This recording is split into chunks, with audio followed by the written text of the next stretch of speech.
गति करे। कोई दिक्कत है? हम लोग पहले लिए थे केस 1 लिए थे। केस 1 में क्या लिए थे? जब वस्तु नीचे से ऊपर की ओर गति कर रहा था। मान लो कोई वस्तु है, तो वस्तु है तो मान लो ये वस्तु है, तो वस्तु को या तो हम लोग नीचे से ऊपर की ओर फेंकेंगे या ऊपर से नीचे गिरा देंगे। यही होगा नहीं? यही तो कंडीशन होगा। 2 केस होगा। तो हम लोग जो पहला केस में लिए थे जब वस्तु नीचे से ऊपर की ओर गति कर रहा था। अब लिए हैं केस 2। क्या लिए रे? केस 2 में वस्तु क्या होगा?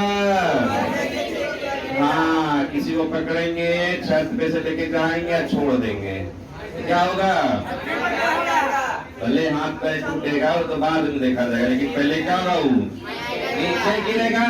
तो जब वस्तु ऊपर से नीचे की ओर गति करता है तो वो वाला सवाल कैसे बनाएंगे? तो हम लोग को लेना है केस 2। केस 2 में क्या ले रहे हैं? जब वस्तु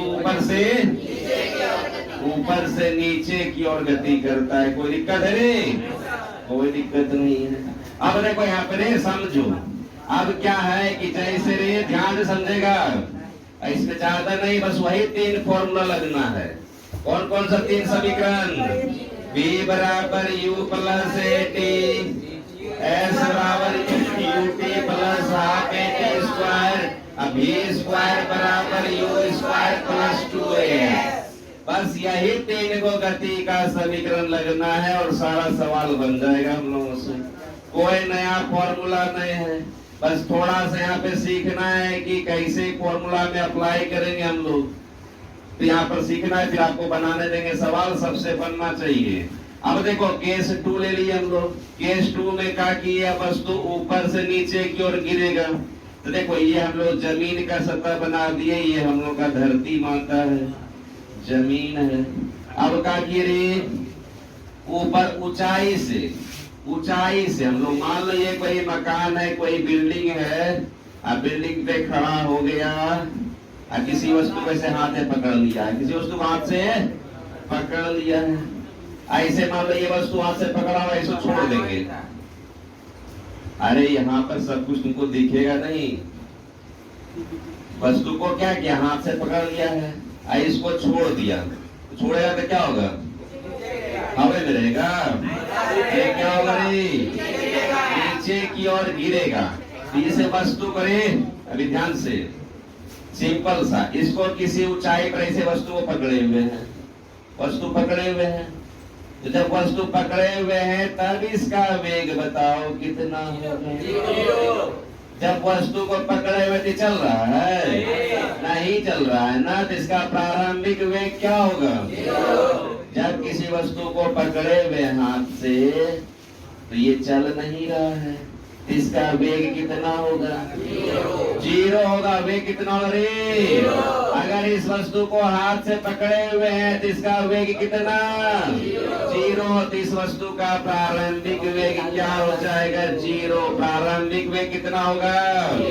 किसी भी वस्तु को हाथ से पकड़े हुए हैं उसका प्रारंभिक वेग कितना? 0। कितना रे? 0। अब ये जैसे हाथ से पकड़े हुए थे तो इसका वेग 0 हो गया। अब इसको छोड़ दिया, हाथ से क्या कर दिए रे? छोड़ दिए तो क्या भाई? अब देखो इसको हाथ से छोड़ दिए तो ये किधर होगा रे? नीचे जाएगा ऊपर। अरे छोड़ेंगे तो भूत प्रेत नहीं उड़ जाएगा, नीचे आएगा। तो नीचे आ रहा है, ये नीचे की ओर गति कर रहा है, तो नीचे कहाँ आएगा? जमीन पे आएगा। अरे आएगा कि नहीं आएगा रे? अरे बउआ सटा हुआ है, सट गया, अब ठीक है, चलो बहुत बढ़िया। तो इसका प्रारंभिक वेग कितना? जब वस्तु को मान लो किसी मकान पे के छत पे खड़ा हुआ, किसी वस्तु को पकड़ लिए, जिसमें पकड़ेंगे तो इसका वेग कितना रे? 0। इसका प्रारंभिक वेग हो जाएगा 0। तो हाथ से पकड़े हुए और इसको सिंपल हम लोग छोड़ देंगे हाथ से, तो धीरे धीरे ये नीचे गिरेगा, नीचे की ओर गिरेगा, नीचे की ओर गिरेगा। और इसका ऊंचाई जो है हम लोग मान लेंगे h। ऊंचाई क्या मानेंगे रे? ऊंचाई जो इसका हम लोग मान लेंगे, हाइट जो है, ऊंचाई जो h ऊंचाई से गिरा रहे हैं, ऊंचाई h मान लेंगे। अब देखो यहाँ पे त्वरण किधर लगेगा रे? त्वरण यहाँ पर देखो, त्वरण का मान क्या लेंगे? जी क्या लेंगे रे? अरे गुरुत्वीय त्वरण क्या होता है? जी होता है। गुरुत्वीय त्वरण क्या होता है? आपको बताए थे गुरुत्वीय त्वरण किसे कहते हैं? पृथ्वी जिस त्वरण से किसी भी वस्तु को अपनी ओर खींचती है तो उस त्वरण को ही क्या बोलते हैं? गुरुत्वीय त्वरण। क्या बोलते हैं रे? गुरुत्वीय त्वरण बोलते हैं। तो कोई भी वस्तु जो है नीचे जब गिरती है जमीन की ओर, तो जिस त्वरण से गिरती है उस त्वरण को ही क्या बोलते हैं? गुरुत्वीय त्वरण बोलते हैं। क्या हुआ? कुछ हुआ क्या? काहे रे? तो ज्यादा हीरो है कि रे? कितना क्लास में बैठा है, सब ज्यादा तो हैंडसम देखे में। खड़ा पे के है, खड़ा रे, खड़ा रे के रे, खड़ा रे, कहा जाओ रे। आप सुधे रितेश जी बहुआ तो ज्यादा हैंडसम देखे में सबसे। देख लो चेहरा एक कितना खूबसूरत है। पहले शर्ट का बटन लगा तुम। जो पापा करा दिया है तो घड़ी भी दिया है, पापा जींस दिया है, शर्ट दिया है, टी शर्ट पहना है, हेयर भी कटाया कितना बढ़िया। बता हीरो है। सलमान खान का बुलाया है, प्रियंका चोपड़ा का फोन करता है।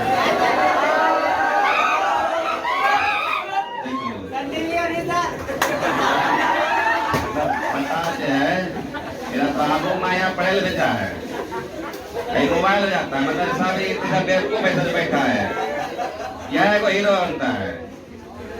बड़ा साल फोन है, तुम्हारा कैरियर ज्यादा इम्पोर्टेंट फोन हो गया। 3-4 साल बस है, पापा में पढ़ाएंगे और बाद नहीं कुछ कर पाएगा जिंदगी में, तो बेचना जाके 5 दुकान खोलना या गुपचुप बेचना रोड पे। 4 साल है ये तरह करना है, क्या तो तुम्हारे हाथ में जब पढ़ लो तो मस्ती कर लो, अगर बात तो जिंदगी भर करने हैं। तो बात नहीं, इतना हो गया रे। आप ध्यान से समझेगा यहाँ पे। यहाँ पर तो क्या ध्यान देगा रे? केस टूल है, ध्यान से, इसमें तो कुछ है नहीं सवाल में, बस थोड़ा सा ध्यान रखना है कि इसका प्रारंभिक वेग क्या लेंगे? 0। प्रारंभिक में क्या लेंगे? अब त्वरण किधर लगेगा? नीचे की ओर। आपको बताए थे कि वस्तु ऊपर गति करे, नीचे गति करे, कोई मतलब नहीं है। त्वरण हमेशा किधर लगता है? नीचे की ओर लगता है त्वरण हमेशा। तो पृथ्वी हमेशा अपनी ओर खींचती है, तो हमेशा त्वरण किधर लगेगा रे? त्वरण हमेशा नीचे की ओर लगेगा। यहाँ गुरुत्वीय त्वरण लगेगा, पृथ्वी खींच रहा है तो गुरुत्वीय त्वरण लगेगा जी। अब बताओ जी का मान प्लस में लेंगे कि माइनस में? जी का मान, बस यही एक ऐसा पॉइंट है जो आपको ध्यान देना है, बाकी कहीं दिक्कत ना होगा पूरे सवाल में।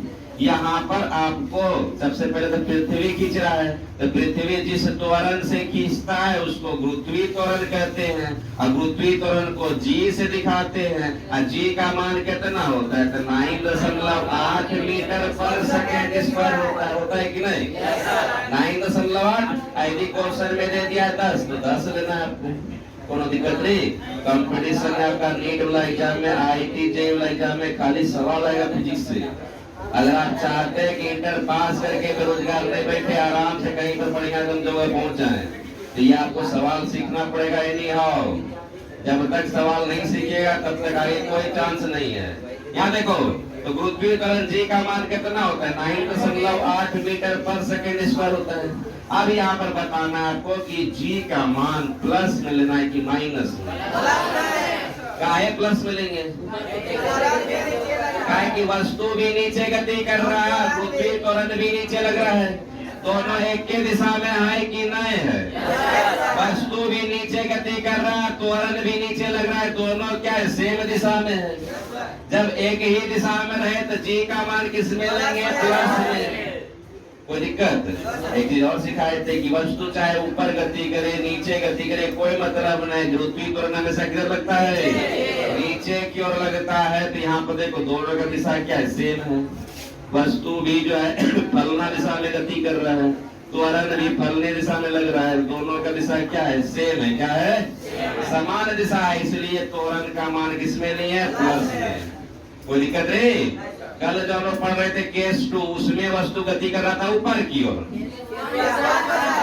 वस्तु ऊपर की गति कर रहा था, त्वरण लगा था नीचे, तो दोनों का दिशा हो गया था विपरीत, इसलिए कल वाला माइनस लिए थे, लेकिन आज वाला माइनस लेंगे नहीं ना। वस्तु तो नीचे गति कर रहा है और त्वरण भी नीचे लग रहा है, तो दोनों का दिशा सेम है, जी का मान प्लस में लेंगे, मतलब प्लस लेंगे, किसी को दिक्कत नहीं। बस इतना सा ही ध्यान रखना है। अब जरा सोचना है रे कि जब वस्तु नीचे की ओर गिर रहा है, जिसने वस्तु को हाथ से पकड़े हुए थे उस समय वेग का मान क्या था, 0। अब जैसे जैसे नीचे गिरेगा तो इसका वेग का मान बढ़ेगा, वेग का मान बढ़ेगा, वेग का मान बढ़ेगा। सिंपल जरा सोचो कि अगर मान लो तुम रोड पे खड़ा है, कोई 10 मंजिल का मकान है, मान लो कोई 1 मंजिल से अधवड़ गिरा दिया माथा पर, अब 5 मंजिल से अधवड़ गिराया, अब फिर 10 मंजिल से अधवड़ गिराया, तो कौन मंजिल से अधवड़ गिरेगा कि थोड़ा पूरी व्यवस्था करना पड़ेगा। 10 मंजिल से गिराएगा और माथा पे चाहते छूटेगा, 1 मंजिल से गिराएगा तो वही सेम अधवड़ है। अगर 1 मंजिल से गिराएगा तो क्या में चोट देगा, अगर 10 मंजिल से गिराएगा तो ज्यादा चोट है। का है ऐसा काय होता है, क्या है कि 10 मंजिल से जो गिराएगा तो उसका वेग का मान ज्यादा हो जाएगा, अंतिम में वेग का मान क्या होगा, ज्यादा।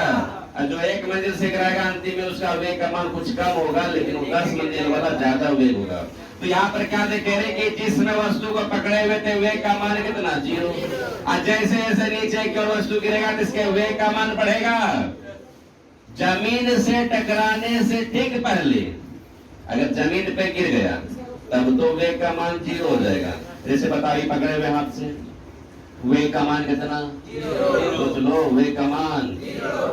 तब ये जमीन पर गिर गया तब वेग का मान कितना, जमीन पे गिर के रुक गया रे, तो जमीन पर जब फुल्ली गिर जाएगा तब तो वेग का मान 0 हो जाएगा। लेकिन जमीन से टकराने से ठीक पहले जब हल्का सा, जमीन से नहीं टकरा, जब हल्का सा ऊपर, उस समय पे इसका कुछ न कुछ वेग होगा, तो उस समय का वेग मान लिए भी, क्या मान लिए, ध्यान देना। जब जमीन पर गिर जाएगा तब तो वेग 0 हो जाएगा, कहीं रुक गया ही। लेकिन जमीन पर गिरने गिरने गिरने गिरने से ठीक पहले, गिरने से ठीक पहले का वेग क्या मान लिए, भी, क्या मान लिए, भी। तो उस समय कुछ न कुछ मान होगा, उसका मान निकालना हम लोग को। चलो ये फिगर बना लो बढ़िया से, फिगर बना लो रे, इसमें पढ़ेंगे ध्यान से, किसी को कुछ पूछना है पूछ लो, इसमें पढ़ेंगे ध्यान से कि नाइडा कुछ गिराएगी ऊपर से, कितना समय में गिरेगा। अगर मान लो 500 मीटर ऊंचाई से किसी वस्तु को छोड़ा जाए तो जमीन पर पहुंचने में कितना समय लगेगा, ये सारा क्वेश्चन करेंगे हम लोग। इस वाला सवाल में इस तरह का यदि सवाल रहे तो इसमें बस 3 गो फॉर्मूला, के गो फॉर्मूला, बस वही 3 गो फॉर्मूला, 3 गो समीकरण जो लगाते आ रहे हैं हम लोग। तो पहला फॉर्मूला क्या लगेगा, अरे पहला समीकरण गति का v बराबर u प्लस, दूसरा गति का समीकरण s बराबर ut प्लस, यहाँ पे t स्क्वायर, तीसरा समीकरण v स्क्वायर बराबर u स्क्वायर प्लस 2a। बस यही 3 को फॉर्मूला लगना है, सारा सवाल बन जाएगा हम लोगों से। ये 3 को फॉर्मूला याद नहीं है रे, बोलो, कोई परेशानी नहीं। इस तरह का सवाल रहे तो कोई फॉर्मूला लगेगा, बस यही 3 फॉर्मूला लगेगा। इसी 3 फॉर्मूला में सबका मान बैठाएंगे, क्या रे, सबका मान बैठाएंगे। अब देखो यहाँ पे, अब देखो यहाँ पर तो पहला फार्मूला क्या है, पहला फार्मूला क्या है, अरे बोलो, पहला फार्मूला v बराबर u प्लस at। पहला फार्मूला लगा रहे हैं हम लोग, v बराबर u प्लस at। अब बता रहे इस वाले में u का मान क्या रखेंगे? u का मान 0 रखेंगे तो v बराबर v का मान भी रहती है, लेकिन ये v क्या है? टकराने से ठीक पहले जमीन पे गिर जाएगा तब तो वेग हो जाएगा 0। अरे जमीन पे गिरेगा तब वेग क्या हो जाएगा? 0। लेकिन जमीन से टकराने के ठीक पहले इसका वेग कितना? v। तभी माने v बराबर इसका प्रारंभिक वेग कितना है? 0 है। प्लस a का मान क्या रखेगा? प्लस g रखेगा। g का मान लेगा प्लस में लेगा। अब प्लस g लिखो या खाली g लिखो, बतवा इधर सेम है। t टाइम समय है तो t कर दिए तो ये v बराबर क्या आ गया? gt। v बराबर क्या आ गया? gt आ गया। यदि t का मान निकालना है आपको, किसका मान है? एक तो फॉर्मूला ये हो गया v का मान निकालने के लिए, एक और t का मान समय का मान निकालने के लिए भी t बराबर क्या होगा? g को इधर भेज देंगे, g गुना में इधर आएगा तो क्या होगा? अरे क्या होगा रे? भाग में हो जाएगा ना। तब तो मैं तुम लोग सीखे बचपन से करते आ रहे थे। भी जिसने क्या b बराबर क्या होगा? v बटे g। ये हो गया पहला वाला। दूसरा क्या है? दूसरा गति का समीकरण क्या है? अरे दूसरा गति का समीकरण है s बराबर ut plus half T square. सब का मान रखो इसमें। तो s क्या है? दूरी। s क्या है? यहाँ तो दूरी क्या लेना है? हाइट न लेना है, ऊंचाई न रे। यहाँ पर तो जमीन पे थोड़ी गति कर रहा है, तो ऊंचाई है तो दूरी की जगह पे क्या लेगा? h ले लेगा। तो s के जगह पर h ले लिए। बहुत बढ़िया काम। u का मान क्या लेगा? अरे u का मान क्या लेगा? 0 लेगा तो 0 गुना t हो गया। समझ में आ रहा है कि नहीं आ रही रे? फॉर्मूला क्या है? बराबर ut प्लस s दूरी था तो दूरी के जगह पर यहाँ ऊंचाई लेंगे रे। अरे ऊपर से कूद रहा है ना तो ऊंचाई यहाँ h ले लिए। u प्रारंभिक में कितना था? 0। तो u के जगह पे क्या ले लिए? 0 ले लिए। बहुत बढ़िया काम। t तो t हो गया। अब प्लस ये हाँ तो बताओ a का मान क्या ले? अरे a का मान क्या ले रे? तो a का मान लेंगे प्लस g ले लेंगे। ये खाली g लिखो, कोई दिक्कत नहीं है। आइए t का तो स्क्वायर है तो h बराबर क्या हो गया? ऊंचाई बराबर रही t तो 0 हो जाएगा। अरे 0 अपने आप में क्या है? हीरो। क्या बना देगा इसको? 0। तो बचा क्या? हाफ जी टी स्क्वायर बचा रे। तो यहाँ से ऊंचाई का भी फार्मूला हम लोग ला सकते हैं। तीसरा फार्मूला। उसके बाद सवाल बनाएंगे हम लोग। देख लो सवाल बनाना है। कॉन्सेप्ट इतने सा, थ्योरी इतने सा है, किसी को पूछना है तो पूछ लो इसमें से। ये पता चला ना कि u का मान 0 कैसे लेके प्रारंभिक वेग। अरे हाथ से पकड़े हुए रहेंगे। अब मान लो कोई छोड़ना है वस्तु को तो पहले हाथ से पकड़ेंगे तब तो छोड़ेंगे। तो हाथ से पकड़े हुए हैं तो इसका प्रारंभिक वेग कितना? 0। छोड़ेंगे तो नीचे गिरेगा। त्वरण भी नीचे लग रहा है, दोनों का दिशा सेम है, इसलिए g का मान प्लस में। जमीन से टकराने के ठीक पहले का वेग कितना माने? v। ठीक पहले टकराने से ठीक पहले का वेग माने v। ऐसा नहीं कि जमीन पे पहुंच गया तब वेग 0। अरे जमीन पहुंच गया तो रुक न जाएगा, तब तो वेग 0 हो जाएगा। लेकिन जमीन से टकराने के ठीक पहले का वेग कितना मान ली? v। और ऊंचाई मान ली h। अब लगाएंगे तीसरा फार्मूला। तीसरा फार्मूला क्या है? बोलो रे। u स्क्वायर प्लस v का मान तो v रहने देंगे तो v स्क्वायर। u का मान क्या होगा? अरे u का मान नहीं, u का मान तो 0 है, 0 का स्क्वायर हो गया। प्लस 2 a का मान क्या रखेंगे? g रखेंगे, प्लस g लेंगे तो खाली g भी लिखो, प्लस से कई बात है। s क्या ऊंचाई है तो h ले लेंगे। अब देखो तो v स्क्वायर बराबर क्या है? 0 हो गया। बचा क्या रे? 2gh बचा। यहाँ से v का मान निकाल सकते हैं। अगर बोलेगा ऊंचाई दिया रहेगा, v का मान पूछेगा, निकाल सकते हैं। यदि हाइट पूछ दिया ऊंचाई, एक तो ये वाला फार्मूला आ गया। अगर बोल दे ऊंचाई का मान निकालने तो 2g को इधर भेज देंगे, 2g को इस साइड भेज देंगे, तब ये h बराबर क्या होगा? v स्क्वायर बटे 2g गुना कर रे। इधर आएगा तो क्या होगा? भाग में। तो ये h बराबर क्या आ गया? रूट रूट भी कर सकता है इसको, यहाँ पे भी छोड़ दो अपने हाथ में है। अगर रूट कर मारेगा तो क्या होगा, भी बराबर इसको अलग भी देगा, तो रूट 2GH, रूट 2GH